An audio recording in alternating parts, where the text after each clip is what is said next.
امام علیہ الصلوۃ والسلام سے عرض کیا کہ خدا کی قسم ہے امیر المومنین، نہ ایک حرف کم ہے نہ ایک حرف زیادہ، ایگزیکٹ آپ نے وہی بات بتائی جو میرے دل و دماغ میں گھوم رہی تھی۔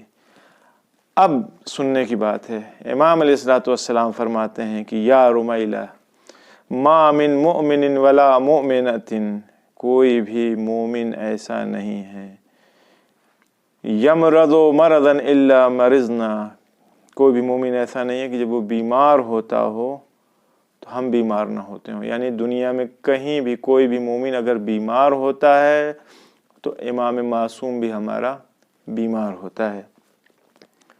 ولا يحزن حزنا الا حزننا، اور کوئی بھی مومن مغموم اور محزون نہیں ہوتا ہے مگر یہ کہ ہم بھی اس کے ساتھ مغموم اور محزون ہو جاتے ہیں۔ اگر ہم کوئی مومن غم زدہ ہوتا ہے تو اس کے غم کی وجہ سے امام بھی مغموم ہوتے ہیں۔ ولا دعا الا آمنا، کوئی بھی مومن دعا نہیں کرتا ہے مگر یہ کہ ہم اس کی دعا کے اوپر آمین کہتے ہیں۔ جتنے بھی مومن دعا کرتے ہیں امام معصوم اس کی دعا کے اوپر آمین کہتا ہے۔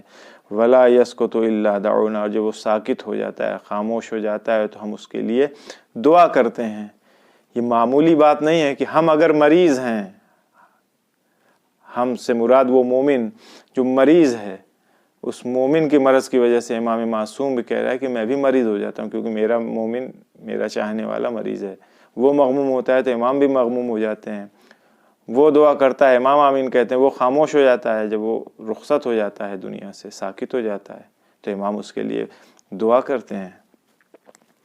رمیلہ کہتے ہیں کہ میں نے ہاتھوں کو جوڑ کر کے عرض کیا کہ یا علی یا امیر المومنین، یہ باتیں جو آپ نے فرمائی ہیں یہ ان لوگوں کے لیے تو ہے جو آپ کے ساتھ اس شہر میں رہ رہے ہیں، جو آپ کے ساتھ اس شہر میں ہیں، ان کے لیے تو صحیح ہے کہ آپ غمزدہ ہوتے ہوں گے، آپ خوش ہوتے ہیں، آپ دعا کرتے ہیں، آپ آمین کہتے ہیں، آپ بیمار ہوتے ہیں ان کی وجہ سے، لیکن وہ افراد جو اس شہر میں نہیں ہیں، دور دراز کے علاقوں میں ہیں، ان کے لیے کیا؟ حضرت فرماتے ہیں قال یا رمیلہ، یہ بات تمام مریضوں تک پہنچائیں ان کی تقویت کے لیے پروردگار عالم امیر المومنین علیہ الصلوۃ والسلام کے صدقے میں، سرکار سید الشہداء کے صدقے میں، ان تمام مریضوں کو دنیا میں جہاں کہیں بھی شیعان حیدر کرار اس موذی وبا میں گرفتار میں، خدا انہیں شفا عطا فرمائے۔ فرماتے ہیں یا رمیلہ لیس یغیب عنا مؤمن ولا مؤمنۃ فی مشارق الارض ومغاربها، اے رمیلہ مشرق عالم مغرب عالم میں کوئی بھی مومن یا مومنہ ایسا نہیں ہے جو ہماری نگاہوں سے اوجھل ہو، جو ہماری نگاہوں سے پنہان و مخفی ہو، الا هو معنا ونحن معه کذا، مگر یہ کہ وہ ہمارے ساتھ ہے اور ہم اس کے ساتھ ہیں اسی طرح سے۔ یہ حدیث واقعاً دلوں کو سکون پہنچاتی ہے۔ ہم مریض ہیں کوئی بات نہیں، لیکن ہمارا امام، اس کی نگاہ ہمارے اوپر ہے، ہم توفیق نہیں ہو پا رہی ہے، ہم کو غم ہے اس بات کا کہ ہم عزاداری نہیں کر پا رہے ہیں، ہمارا معصوم امام بھی ہمارے غم کی وجہ سے اس کو بھی غم ہو رہا ہے کہ یہ بندے مومن عزاداری سید الشہداء میں شریک نہیں ہو پا رہا ہے۔ زیارت عاشورہ وہ اکسیر ہے، وہ ایسی دوا ہے جو بڑی سے بڑی وبا کو دور کر دیتا ہے۔ زیارت عاشورہ وہ دوا ہے جو بڑے سے بڑے مریض کو شفا بخشتا ہے۔ زیارت عاشورہ وہ نسخہ ہے جس کی وجہ سے امن اور سکون دنیا میں قائم ہوتا ہے۔ ایک واقعہ ہے، معروف واقعہ ہے، شیخ عبد الکریم حائری جنہوں نے حوض علم یعقوم کی بنیاد رکھی تھی، وہ نقل کرتے ہیں، خود ان کا کہتے ہیں کہ میں سامرہ میں مرحوم فشارقی کا شاگرد تھا، سامرہ کے حوضے میں پڑھ رہا تھا، اپنے طالب علمی کے زمانے کی بات بتا رہے ہیں۔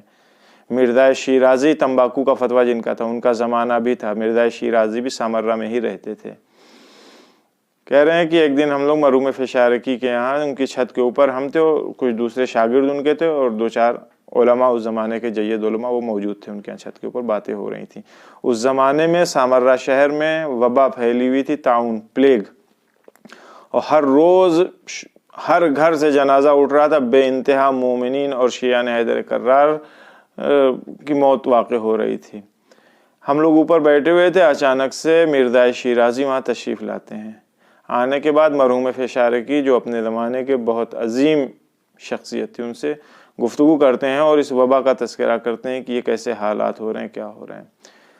پھر اس وقت جناب مرزا شیرازی نے جتنے علماء اور فقہا وہاں بیٹھے تھے سب سے خطاب کر کے کہا تھا کہ اگر میں کوئی حکم دوں تو کیا آپ لوگ اس کی اگر میں کوئی حکم دوں تو کیا لازم ہے کہ اس کو انجام دیا جائے یا نہیں؟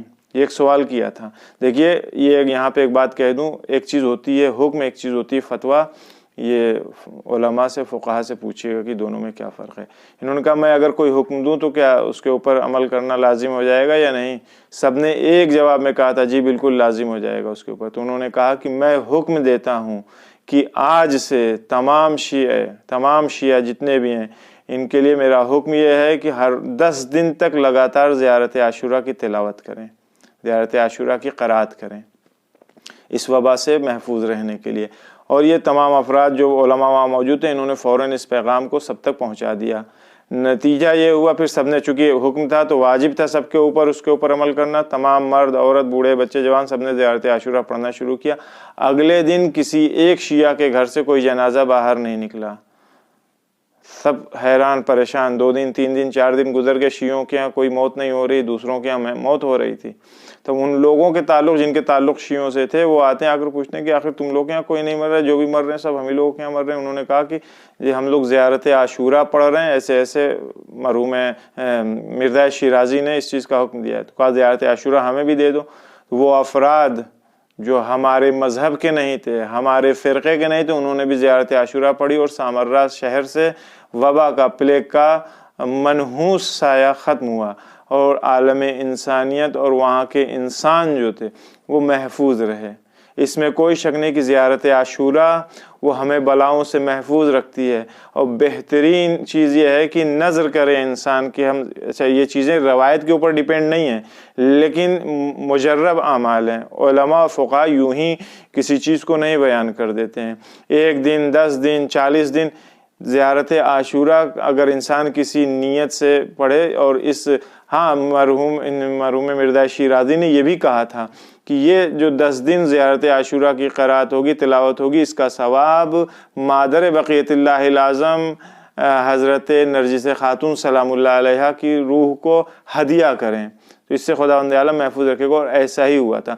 تو ہم بھی اسی نسخے کے اوپر عمل کر کے اپنے آپ کو محفوظ رکھ سکتے ہیں، اپنے سماج اور معاشرے کو اس وبا سے محفوظ رکھ سکتے ہیں اگر ہم لوگ واقعاً زیارت عاشوراء، یہ 10 دن جو ایام عزا کے تھے عاشوراء کے، بہت سارے علماء اور عرفا فقہا اس کے پابند تھے۔ توفیق ہوگی کبھی تو انشاءاللہ اور دوسرے واقعہ عاشوراء کے سلسلے میں، زیارت عاشوراء کے سلسلے میں بیان کیے جائیں گے۔ پروردگار عالم کی بارگاہ ہمیں دعا ہے کہ وہ تمام مریضوں کو شفاء کامل عاجلہ عطا فرمائے، اس وبا سے سب کو محفوظ فرمائے۔